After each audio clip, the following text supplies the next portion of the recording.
அந்த பகுதியில் எல்லாமே பிஸ்கட்டுகளை அடுக்கி வைத்தது போல ஒரே மாதிரியான சிறிய வீடுகள், ஒன்றுடன் ஒன்று ஒட்டியபடி. இரு தெருக்களினிடையே ஒரு சிறு சந்து, அதன் நடுவில் கோணல் மாணலாக சதுர வடிவிலான பாறாங்கற்கள். எங்கள் மேல் காலை வைத்தால் பதம் பார்த்து விடுவோம் என்று மிரட்டுவது போல இருபுறமும் புதர்கள், சிறு குன்றுகளைப் போல. வெவ்வேறு தெருக்களில் இருந்தாலும் பின்வீட்டிலிருந்து ஒரு ஆண் இறையும் சத்தமும், அதற்கு பதிலாக ஒரு பெண் அழுகை குரலில் ஏதோ பதிலளிப்பதும் அவ்வப்போது அலறுவதும் கேட்காமல் போகவில்லை திலகாவுக்கு. முதலில் அதிர்ச்சி, பின்பு சலிப்பு. ஒரு நாளா 2 நாளா, கடந்த 1 வாரமாக நடந்து கொண்டிருந்த கதை அது. என்ன பெண் இவள்? இப்படியா எதிர்ப்பு காட்டாமல் எல்லா துறைகளிலும் முன்னேறி இருக்கும் இந்த நாகரிகமான காலத்திலும் ஒருத்தி வதைபடுவாள்? பள்ளி விடுமுறை ஆயிற்றே, ஏதாவது உருப்படியாக செய்யலாம்.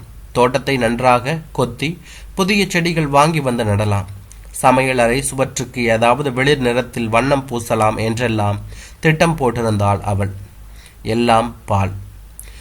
தான் இப்போது செய்ய வேண்டியது தன் வீட்டுக்கிள்ளை சமூகத்திற்கு என்று தோன்ற கார் சாவியை எடுத்துக்கொண்டு வாசலுக்கு விரைந்தாள். எங்க திலகா போற? தந்தையின் குரல் பலகீனமாக ஒலித்தது. அவள் பதில் கூற மாட்டாள் என்று தெரிந்தும் கேட்டாள். இவருடன் என்ன பேச்சு வேண்டி இருக்கிறது என்று நினைத்தவளாக அவர் கேட்டது காதில் விழாதது போல திலகா வெளியே நடந்தாள். அவர் அம்மாவை நடத்திய லட்சணம் தெரியாதா?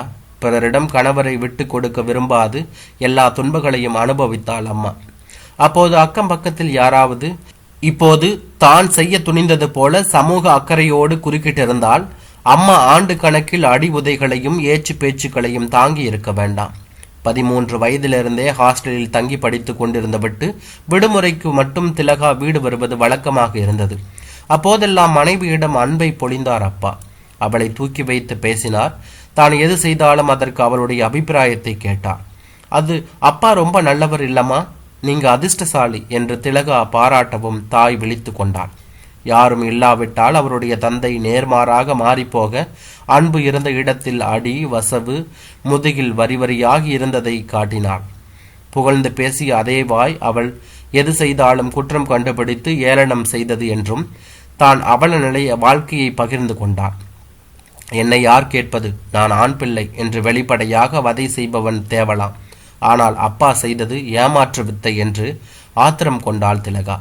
அப்பா இந்த மாதிரி நீ ஏன் முன்னாலேயே என்கிட்ட சொல்லல என்று கருவிய மகளிடம், இப்ப கூட சொல்லி இருக்க மாட்டேன், ஆனா நீயும் எங்கேயாவது உங்க அப்பனை போல வெளியில இனிமையாய் பேசிட்டு யாரும் பார்க்காதப்போ கொடுமைப்படுத்துறவன் அவங்கிட்டையாவது மாட்டிக்க போறியேன்னு பயந்துதான் சொல்றேன் என்றாள் அம்மா நிதானமாக.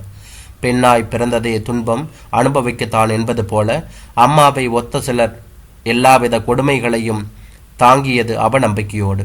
ஆத்திரத்தையும் அளித்தது திலகாவிற்கு. சற்று யோசித்த போது பெண்கள் ஒவ்வொரு செலவுக்கும் கொண்டவனின் கையை எதிர்பார்த்து வந்திருப்பதால் தான் பலமிழந்து போய்விட்டார்கள் என்று புரிந்தது. அந்த 16 வயதிலேயே ஒரு முடிவை எடுத்தாள். தன் வாழ்க்கையை சுதந்திரமாக எந்த ஆணுக்கும் அடிபணியாது கழிக்க வேண்டும். நிறைய படித்து சொந்த காலிலேயே நிற்க ஆரம்பித்தும் கூட அவள் உறுதி மாறவில்லை. திலகாவிற்கு 35 வயதான போது அப்பா படுக்கையில் விழுந்தார். அப்போது தள்ளாமையுடன் அம்மா அவரை கரிசனத்துடன் கவனித்து கொண்டது எரிச்சலை தான் உண்டு பண்ணியது. நீங்க அவர் கூட சந்தோஷமா இருந்தது என்ன தட்டுக்கட்டு போச்சு, இப்படி ராஜ உபச்சாரம் செய்யணும் என்று சிடுசிடுத்தாள். ஏதாவது கிளினிக்ல கொண்டு போய் சேர்த்துடலாமா? ராத்திரி பகலா கவனிச்சுப்பாங்க, செலவை நான் பார்த்துக்கிறேன் என்று ஒரு வழியும் காட்டினாள். தாய் ஏற்கவில்லை. ஒரு மனைவியின் கடமை என்றால் சுருக்கமாக அவளது குடும்பத்தில் இருந்த பெரியம்மா, அத்தை போன்ற பெரிய பெண்டிற் கூறிய அறிவுரைகள், பழைய தமிழ் படங்களின் தாக்கம், அவள் படித்திருந்த சிறுகதைகள் போன்ற பலவும் அவளுடைய எண்ணப்போக்கை செதுக்கியிருந்தன. ஆனால் அம்மாவின் மனதில் இருந்த உறுதி உடலில் இருக்கவில்லை. வேலை பளு தாங்க முடியாது போக சில மாதங்களிலேயே அப்பாவிடமிருந்து அம்மாவுக்கு நிரந்தர விடுதலை கிடைத்தது. திலகா ஒரு முடிவுக்கு வந்தாள். சற்றும் யோசிக்காது அவரை யாழ்ப்பாண இளைஞர்கள் சிலர் இணைந்து நடத்திய இல்லத்தில் கொண்டு போய் சேர்த்தாள். அப்போது அவர் கண்களில் தெரிந்த வேதனை அவளை பாதிக்கவில்லை. நானே வேலைக்கு போறவ, உங்களை பார்த்துக்க ஆள் போட்டா வீட்டில் இருக்கிற எல்லாத்தையும் சுருட்டிக்கிட்டு போயிடுவாங்க எங்கோ பார்த்தபடி சொன்னாள். ஆனால் அப்பாவுக்கு உண்மை தெரிந்ததுதான் இருந்தது. பெற்றவளை தான் நடத்தியதற்கு மகள் வஞ்சம் தீர்த்து கொள்கிறாள்.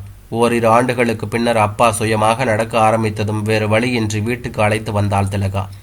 அவளை கண்டிக்கும் விதமாக அவர் ஏதோ குற்றம் கண்டுபிடிக்க ஆரம்பிக்க இவருக்கு இடம் கொடுத்தால் தானும் அடிமை வாழ்க்கைதான் வாழ வேண்டி இருக்கும் என்ற பயம் அவளிடம் தலை தூக்கியது. நானும் அம்மா இல்லை என்று முரட்டுத்தனமாக கூறி அவர் வாயை அடைத்தாள். அப்பா அடங்கி போனார். இந்த வரைக்கும் தங்கையிடமும் வேளா வேலைக்கு சாப்பாடும் கிடைக்கிறது என்று திருப்திப்பட்டு கொண்டார். அவருக்கென்று இந்த அறையிலேயே காலத்தை கழிக்கலானார். கடந்த சில நாட்களாக பின் வீட்டில் நடக்கும் நாடகம் அவருக்கு தெரிந்துதான் இருந்தது. அந்த முகம் தெரியாத ஆடவன் போல் தானும் எப்படியெல்லாம் மனைவியை ஆட்டுவித்தோம் என்ற எண்ணம் எழுகையில் அந்த நாட்கள் இனிமையானவை, தனக்கு எவ்வளவு அதிகாரம் இருந்தது என்றெல்லாம் எண்ணி ஏக்க பெருமூச்சு விடத்தான் அவரால் முடிந்தது. விரைவிலேயே திலகா திரும்பி வந்தாள்.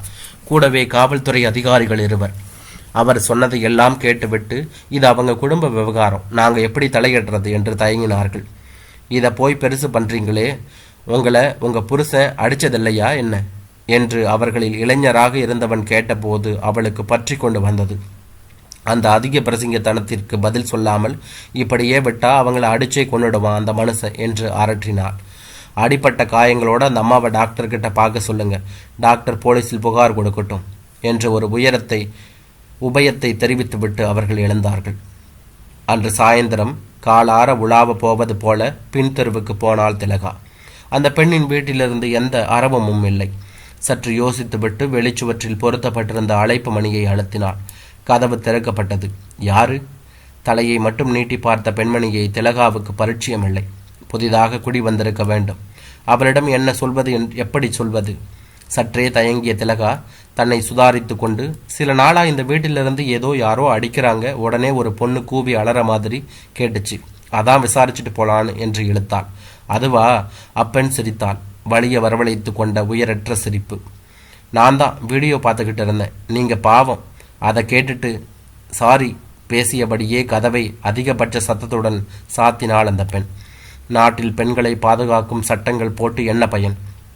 இந்த தலைமுறையிலும் அம்மாவை போன்ற 10ஆம் பசலிகள் இருக்கிறார்கள் என்ற நிதர்சனம் திலகாவுக்குள் கசப்பை விளைவித்தது.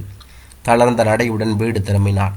சிறிது நேரத்திற்கு பின்பு, இப்போ வந்துட்டு போச்சே, அதுக்கு இன்னும் கல்யாணமே ஆகலையாம், அதான் பொழுது போகாம எங்கடா வம்புன்னு கிடந்து அலையுது என்று சற்று முன் கேட்ட பெண் குரலில் யாரிடமோ சொல்லி கொண்டிருந்ததை நன்றாகவே கேட்டது. ஒவ்வொருத்தர் வீட்டிலையும் 1000 இருக்கும், அதை கேட்க இவ யாருங்கிறேன்?